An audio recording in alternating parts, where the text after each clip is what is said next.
How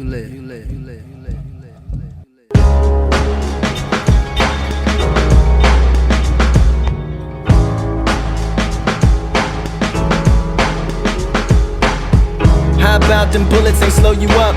You ain't really dying, we watched you grow up. At 12 months you took your first steps awkwardly across the kitchen floor to your best. Your first breaths that we can call words were in your father's lap on November 23rd. And they would live for me, and he did for you. Flipped a neutron and stayed inside the crib for you.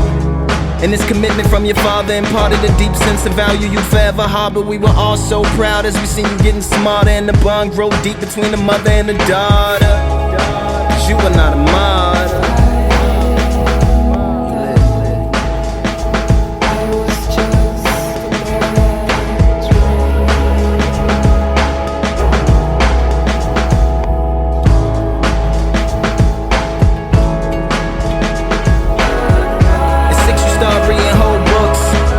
7, you knew how our brain looked and could roughly describe all the different regions. Can tell when we were sick and even knew the reasons. The world wasn't at peace, gunfire every weekend, but you were hardly there, cause you was always leaving.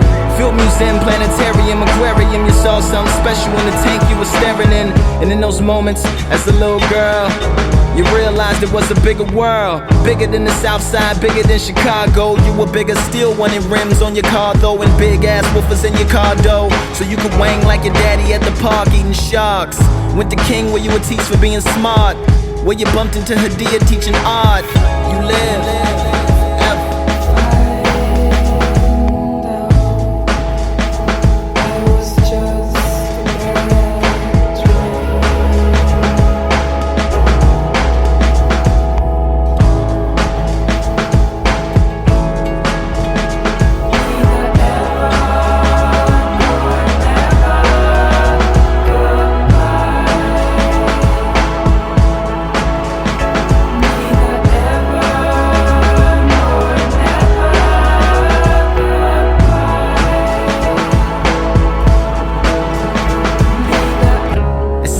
Is when you got your scholarship.